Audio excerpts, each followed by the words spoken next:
पुण्याच्या राजकारणात झी 24 प्रशांत दादांनी एक एक्सक्लुझिव्ह मुलाखत दिली आणि त्यावरनं मोठं वादंग झालेलं आहे. आता त्याच्यावरनं एका अर्थानं राजकारण पेटलं, एका अर्थानं बॉम्बगोळा पडला असं म्हटलं तर वावगं ठरणार नाही. कारण त्यांच्याच पक्षातले काही लोक समोर येऊन आता त्यांच्याच भूमिकेला विरोध करताना दिसतं. दादा मला सांगा, आजही तुम्ही तुमच्या भूमिकेवर ठाम आहात, दोन्ही राष्ट्रवादी एकत्र नको? 100% मी त्या भूमिकेवर ठाम आहे आणि ही भूमिका या शहराचं ज्या माहितीने वाटोळं गेलं त्याच्यावर कॉम्प्रोमाइज नाही. पुरोगामी चळवळीच्या एकूणच नाही का पुरोगामी चळवळी जी तोडायला निघालेत त्या विचाराशी बांधील म्हणजे करायची नाही. त्याचबरोबर ज्या कार्यकर्त्यांनी वाईट काळात संघर्ष काळामध्ये या पक्षाची पताका या पक्षाचा झेंडा खाली पडून दिला नाही त्यांच्या आयुष्याचं वाटोळं करायचं नाही. या तिन्ही एकसूत्रींनी त्या आम्ही या ठिकाणी महाविकास आघाडी म्हणून लढावं या निर्णयाने ठाम आहे. आता असा एक दुसरा दावा केला जातोय की तुम्ही जर दोन्ही राष्ट्रवादी सोबत नाही घेतलं तर त्याचा इनडायरेक्टली फायदा हा भाजपला होईल, म्हणजे तुम्ही त्यांच्या विरोधात लढताय त्यांनाच फायदा होईल असा एक दावा केला जातो. एक गंमत आहे बघा, भाजपच्या सरकारमधला एक पक्ष 45 दिवसाकरता आमच्याकडे येतोय, भाजपला उद्या संख्याबळ कमी पडू नये याची व्यवस्था करतोय. त्या पक्षाची सीट आम्ही निवडून आणायची आणि निवडणुकीचा निकाल लागल्यानंतर भाजप बहुमतापासून दूर राहिला की त्यांचं ती रसद त्यांना पुरवायची. म्हणजे भाजपला गल्लीपासून दिल्लीपर्यंत रसद पुरवण्याचं काम कॉन्ट्रॅक्ट आमच्या पक्षाने घ्यायला आमचा पक्ष निश्चित मोकळा नाही. काही जणांची मुठभर लोकांची तशी इच्छा असेल तर एक कॉमन सेन्स मला शिकवतो की सन्मान्य अजितदादा या सरकारमधून बाहेर पडलेले नाहीत. दादा फक्त 45 दिवसाकरता या शहरातल्या दुसऱ्या पवारसाहेबांच्या राष्ट्रवादीबरोबर आघाडी करणार. सीट निवडून आणल्यानंतर दादा काय मंत्रिमंडळ सोडणार नाही पुन्हा महायुतीत आणि पुन्हा महायुतीतल्या बीजेपीला या शहरामध्ये पाठिंबा महापालिकेत दादा भाजपसोबत जाऊ शकतात. सत्य हे निर्विवाद सत्य आहे आणि आमचं म्हणणं त्या सगळ्या प्रकारात दादांनी कुणाला पाठिंबा द्यावा, दादांचा पक्ष कुणाबरोबर जावा याच्यावर आमची काही ओनरशिप नाही. पण त्या सगळ्या गडबडीत जो मूळ कार्यकर्ते 2023ला जो थांबला, हे शहर दादांचं साहेबाचं ताईचं असं आहे माहिती असू सुद्धा त्याचा बळी का दिला जातोय की निष्कारण. म्हणजे मला तेच कळत नाही की महाविकास आघाडीचं अस्तित्व या शहरातून संपुष्टात आणायचं, पुरोगामी चळवळीचा आमचा जो चेहरा आहे तो खराब करून टाकायचा, सामान्य कार्यकर्त्याचं वाटोळ करायचं आणि वेगळ्या आड मार्गाने का होईना बीजेपीची मदत करायची. हे कुठलं लॉजिक आहे हे नाही. पण असा एक दावा सांगितलं तर मग राष्ट्रवादी संपून जाईल याच्यात जर वेळोवेळी लढले तर. 2 नंबरला भाजपच्या सीटा निवडून येतील, मग राष्ट्रवादी संपेल, मग इनडायरेक्टली तुम्ही तुमचाच पक्ष संपवता असा एक युक्तिवाद केला. पक्ष संपत नसतो.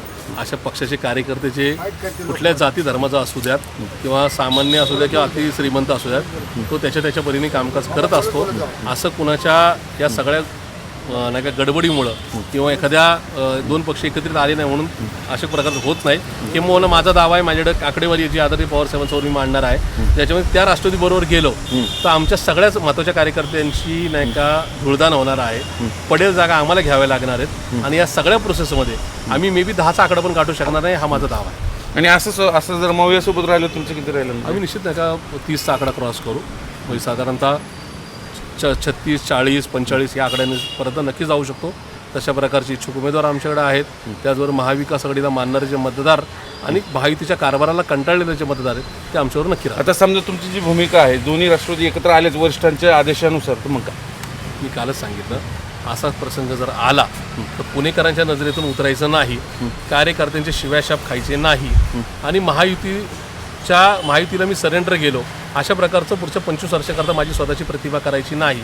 या 3 अनुषंगाने प्रशांत जगताप स्वतःच्या पक्षावर, स्वतःच्या नेत्यांवर किंवा ज्यांनी हा सगळा उद्योग घडून आणला आहे त्या आमच्या 2ऱ्या 3ऱ्या फळीतल्या इथल्या शहरातल्या नेत्यांवर कुठल्या प्रकारची टीका टिप्पणी न करता या ठिकाणी काही जण तुम्हाला राजकारणातून विश्रांती घेणं पसंत करेल. मी कुठल्या पक्षात जाणार नाही, त्याची काळजीच करू नका. मी साहेबावर प्रेम केलंय, जायचं असं तर मी ज्या दादांचा एकदम विश्वासू सहकारी होतो की काळी त्यांच्याबरोबर गेलो असतो त्या साहेबावर राहिलो. त्याच्यामुळे आजही साहेबाला सोडून कुठल्या पक्षात जाणार नाही. फक्त एवढंच असेल की आपण विश्रांती घ्यावी.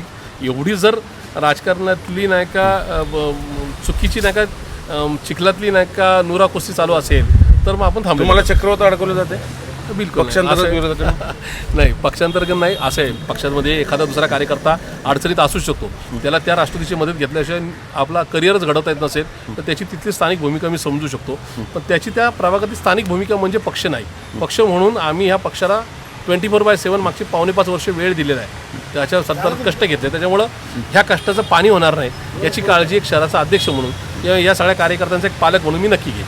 हे होते प्रशांत दादा जगताप. हे आपल्या भूमिकेवर आजही ठाम आहेत. म्हणजे बघा, सलग झी 24ला त्यांनी परवा दिवशी एक मुलाखत दिली, त्यात त्यांनी टोकाची निर्वाणीची भाषा वापरली आणि त्यात त्यांनी सांगितलं, होय जर दोन्ही राष्ट्रवादी एकत्र येणार असतील वरिष्ठांच्या आदेशानुसार, तर मी माझी भूमिका ठाम आहे. मी माझं राजकारण काही क्षणासाठी थांबवेल. आणि आज सलग तिसऱ्या दिवशी मग याच्यानंतर मोठं राजकीय पडसाद उमटूनही प्रशांत जगताप त्यांच्या भूमिकेवर ठाम आहे. आता त्यांचे विरोधक पक्षांतर विरोधक ज्यांनी विरोध केला ते विशाल तांबेंना आपण सोबत घेऊया. आणि विशाल तांबेंचं नेमकं म्हणणं काय, यांनी प्रशांतदादांच्या भूमिकेला एक छेद देणारी भूमिका घेतलेली. त्यांचं म्हणणं आहे की दोन्ही राष्ट्रवादी एकत्रच आले पाहिजे. समजा एकत्र नाही आल्या तर मग काय, तर कदाचित राष्ट्रवादीचं नुकसान होऊ शकतं, अशी त्यांची भूमिका आहे. म्हणून आपण प्रशांतदादांना विचारूया नेमकं प्रशांतदादाचे काय विशाल तांबे यांची काय भूमिका आहे. आपण ती त्यांच्याशी बोलून जाणून घेण्याचा प्रयत्न करूया. ते काही क्षणातच आपल्यासोबत येतीलच, पण आपण ही सगळी भूमिका काय आहे ते आपण त्यांच्याशी बोलून घेऊया. पण एकूणच विशाल तांबे यांची भूमिका काय, प्रशांतदादांच्या भूमिकेला ते विरोध का करतात, अशी सगळी भूमिका आपण त्यांच्याकडनं जाणून घेण्याचा प्रयत्न करूया. काही क्षणातच ते आपल्यासोबत येतीलच, पण ही सगळी भूमिका आपल्याला जाणून घ्यायची विशाल तांबे यांच्याकडनं. त्यामुळं विशाल तांबेजी आपण त्यांना या सगळ्या विषयावर बोलण्याचा प्रयत्न करूया. तांबेजी मला सांगा, आत्ता जी तुम्ही भूमिका घेतलेली आहे प्रशांत जगताप यांच्या भूमिकेला छेद देणारी, काय तुमची भूमिका आहे सांगा. मुळात माझी भूमिका ही प्रशांत जगतापांच्या भूमिकेला छेद देणारी नाही आहे. त्यांनी जी भूमिका मांडली त्या भूमिकेची दुसरी एक बाजू आहे जी त्यांच्यासमोर मी पक्षांतर्गत मी मांडतो आहे. आणि मला वाटतं ही एक कार्यकर्त्यांची निवडणुकीला सामोरे जाताना ही एक बाजू आहे. स्वाभाविकपणे महाविकास आघाडी म्हणून आम्ही निवडणुका एकत्र लढत असताना या शहरामध्ये 2017 साली आम्ही राष्ट्रवादी काँग्रेस पार्टी म्हणून जवळपास 42 नगरसेवक निवडून आलो. त्या प्रत्येक ठिकाणी भारतीय जनता पक्षाचाच आम्ही पराभव केला. 2023 पासून अशा किती जागा आहेत मला कॅल्क्युलेशन सांगा. ते सांग 2023 नंतर राष्ट्रवादी काँग्रेस पार्टी शरदचंद्र पवार पक्ष आणि राष्ट्रवादी काँग्रेस पार्टी अजितदादांचा पक्ष, ह्या दोन जरी वेगळ्या हे झाल्या असल्या तरी दोघांची विचारधारा ही शिवशाहू फुले आंबेडकरांची विचारधारा आहे असं माझं स्वतःचं मत आहे.